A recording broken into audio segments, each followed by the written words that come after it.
I witnessed something really profound. And I wanted to share this pattern with you because it applies to everyone, whether or not you've had a baby, whether or not you're postpartum. This isn't about postpartum. This is a pattern in the psyche. And I think our self help culture really forgets about it. And, it's just authentic to who we are as humans, but I don't feel like it's as talked about. And to give you a little bit of context, I also wanted to tell you that the ancient mystery schools in Egypt, they actually studied this, okay? So what it is it's the death and rebirth cycle.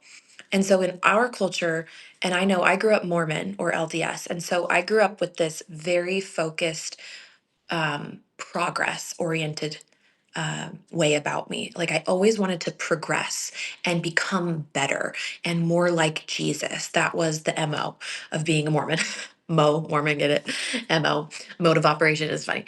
Anyway, so that's really common, right? We live in this sort of masculine oriented linear progress culture, and there's a time for linear progress and measuring it. And so we want to see results and we want to see progress. And when women have a baby, one of the first things that they notice, and again, this doesn't just apply to postpartum women, so hang with me for the pattern, okay? This has to do with ego death and a cycle of becoming for all of us. But one of the things that postpartum women would often not complain about, but they would be battling against in those first few weeks and months postpartum is they would say to me, I just want to feel normal again. And in other words, they would say, I want to feel how I felt before having this baby. I want to feel like who I was because I knew who she was. And I liked that feeling, that sense of form of my identity. I've lost it. When they went and had a baby, they became something new, right? Having like birth is a portal. Now, what I want you to understand is that life brings us all kinds of initiations just as intense as childbirth. So think of a woman who goes from never having been a mother to birthing that child. Now she's a mom. This is a birth in her psyche of a new identity. It's a huge actual portal. She becomes somebody completely different. And this happens to all of us. So I have an article, my very first article I ever published. It's called What is a Spiritual Awakening? And it will walk you through the difference between what an initiation is from the universe, where your ego is being asked to die, and you're going to have to come undone and become somebody different before you can get through the change, versus just something like a simple transition. I'm going from this identity to this identity, right? So there's a difference when you actually are going through a threshold in your life. It is when you cannot be who you've been in order to get to the other side. That's when you know it's a threshold. So, this pattern, like I was saying with women, is they were so progress focused and they were so focused on feeling comfortable and familiar with who they were again, that they resisted without meaning to what was right in front of them. And what was right in front of them, what was present for them postpartum, was the energy of endings. You could call it the energy of death, okay? But it is the real reality. Like just when you're writing a book, like even if you have a beautiful ideas, you have to construct the idea with sentences, and those sentences have to have endings. And then each ending, right? Each sentence has a beginning and an end, beginning and an end. And through all of those, a beautiful tapestry of a paragraph is created. And that is how our lives are. Our identities ebb and flow. They have beginnings and ends, and beginnings and ends. And if we're not careful in our linear progress oriented culture, we will miss the energy of the identity deaths or the energy of endings. And we will want to push through and push forward when it's actually time to descend into the ending. So, where do you go? How do you handle if you're like, okay, is an initiation working in my life? Am I being asked to stop trying to push through, stop trying to become something, stop trying to learn more, and actually let go and come undone? Then what do you do? Okay, so I'm going to let go and come undone. Then what? Well, that second phase of the death and rebirth cycle, we call this the sovereignty cycle in my mystery school, the sacred art of coming undone. The second phase, after you have to let go of who you were and you feel grief and your ego will freak out, the second phase is sitting in the void. Sitting in the void is pretty uncomfortable. Has anybody ever sat in the void? I'm like, comment and tell me if you have. Um, I'm really trying not to go into like my Instagram teacher persona because I've left that all behind, you guys. Like, I'm trying to be true, true, true and blue Lizzie on Substack. I am trying not to turn into teacher mode. I'm trying to stay real. So please hold me accountable for that. And if you witness that, I'd love to hear that. But the void is the most uncomfortable thing for the ego. So I want you to think of the ego as the walls of a house. Okay, so if your identity was a house, your ego holds up the walls, the structure. Okay, so let's say you have a beautiful kitchen and it has very clear walls around it. This is the kitchen. And then somebody says, we're gonna knock down the walls in your kitchen and maybe we'll build you a new kitchen. We don't know yet. Would you feel comfortable with that? No. Nobody likes that. They're like, well, if you're going to knock down the walls of my kitchen, at least tell me what's coming next. And this is actually what life asks of our ego. This is why the ego freaks out. Our sense of identity is so important to us because it's our structure, it's our form, it's our human form. Otherwise, we would walk around all day and be like, I am that I am and I am. And like that's great. Jesus did that some of the time, but other parts of the time he was like, I am Jesus, son of Mary. Like there's a time for form and identity and there's a time for formlessness. We have both. We've got the human, we've got the divine or the other, the larger cosmic nature to us. And so when life taps on you and gives you an initiation, it's asking your ego to come undone and break down, and that is the equivalent of demo day, where you are breaking down the walls and the structure of the house. And nobody loves to make food in a kitchen that has been deconstructed. It's like not nobody's favorite. I mean, maybe some weirdos like it, but I wouldn't. Everybody prefers a kitchen that's working and in order and all of that. And our ego's no different.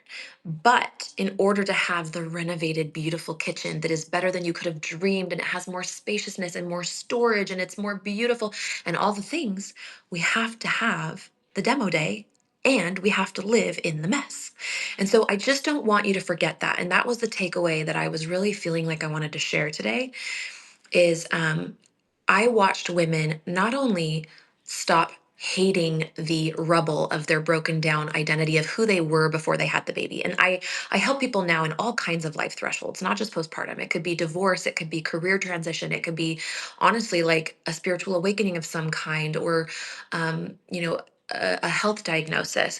But I watched women stop fighting and stop trying to progress, and they started to fall in love with. At first, they were just a gentle surrender, but then it was like they really started to remember something ancient inside of them that liked the void, that trusted the void, that trusted and felt connected to the cosmic mysteries when they were in the void, the in between identities. I'm not who I was, and I'm not yet emerged as who I'm going to be, right? I'm somewhere in between. And that is actually my most favorite place. And my passion is helping people fall in love with that place. Because when you're in the void, you can hear the voice of the universe. You can hear whether you want to call it your guides, you can hear, you can hear the magic and the pulse of life in a way that when you have walls up, when you have the form of your ego or your identity, you cannot. And so let's go back to the renovation of a kitchen analogy. So let's say they tore down the walls, you're living in and making meals in the torn down kitchen, and the contractor, has been slow to respond. So you're living in the void, the in between of your renovated kitchen. During that time, you might have visions of what your kitchen could be and new possibilities come to you. You might see your house in a totally different way and feel an energy to the space that you never would have been able to feel had those walls stayed there. And this is why there is so much magic in allowing yourself to sit in the liminal space between who you were and who you're going to become. Right. And then the third phase, of course, is you start to reconstruct the brand new kitchen. You start to reconstruct your new identity after you're coming out of the void. And of course, that's a fun part. But here's the tricky thing is, again, the ego is going to want to rush you forward. It's like so ready to have that kitchen up. Just like if you were so sick of cooking meals in a deconstructed kitchen, you'd be like, let's go, let's go, let's make the new thing. But you only get to reconstruct that kitchen once. I mean, you could demolition it again and tear it all down again, but it's so much work, right?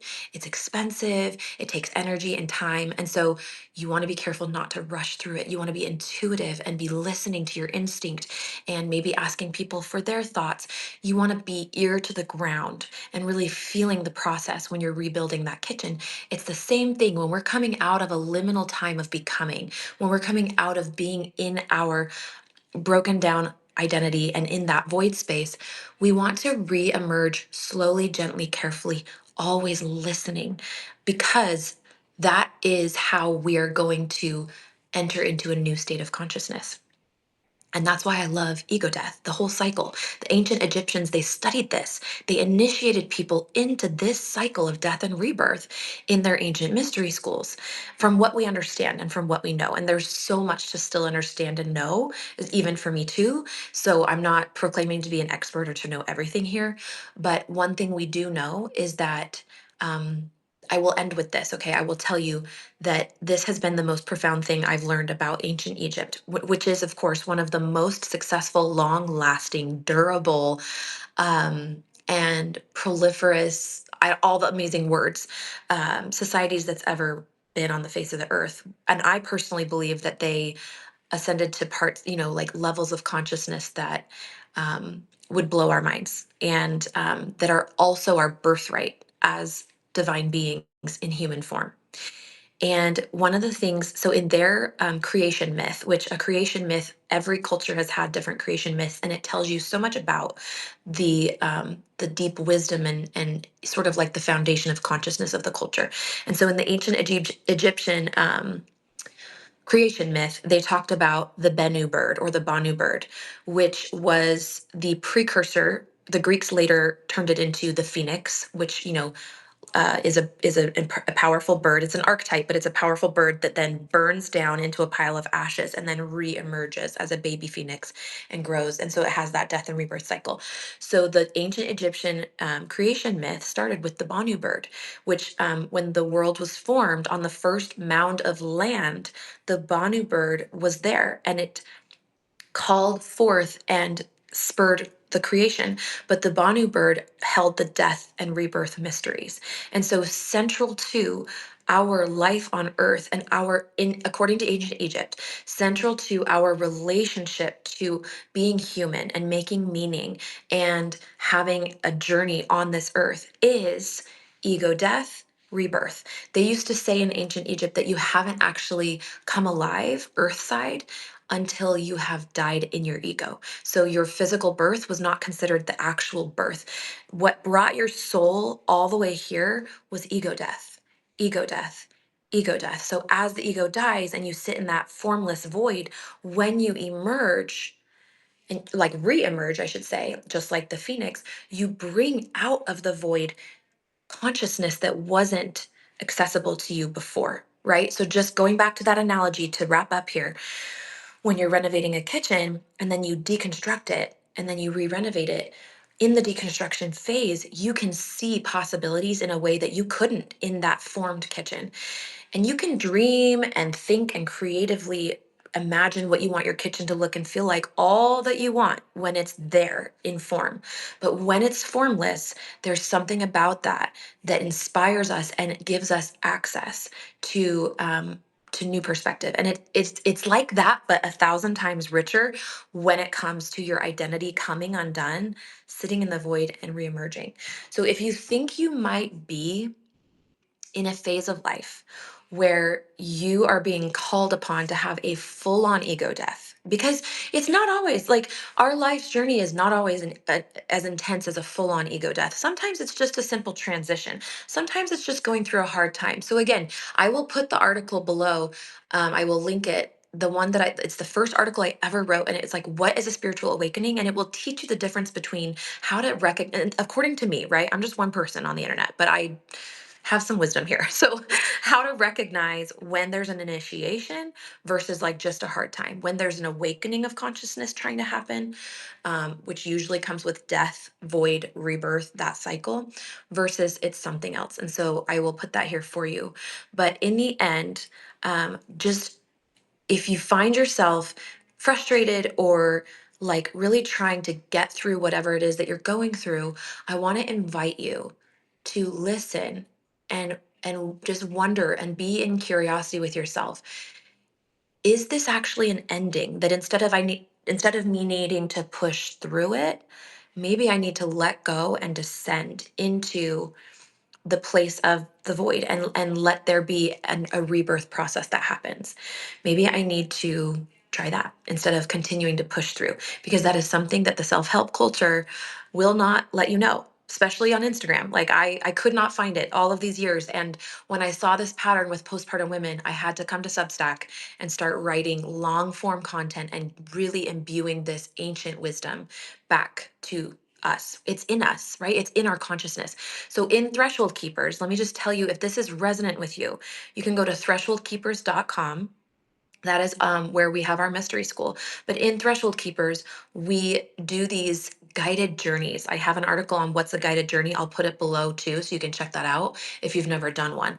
But essentially, we go on purpose into that void space in our consciousness. You're not leaving your conscious mind, but we take a dip. So we as Threshold Keepers, we hold the threshold between your consciousness and the unconscious that's in you, all of that wisdom and the repressed psyche and the parts of you that maybe were rejected. And it's not all bad and scary, y'all. There's so much power and beauty and wisdom there. And we do these guided journeys, and we curate it just enough. I'm leading you through a story that you're imagining, but then your psyche fills in the details. And that way you're receiving communication from the void place within your consciousness so that you can have guidance and heal parts of you that have been put away, repressed, maybe wounded. So, this is the work we do in Threshold Keepers. And really, my prayer for the world, I really feel like, and my business partner, Hallie, that we run this mystery school together, we really feel like our humanity, our collective, that we are in a time of a threshold. We are a living threshold, all of us are.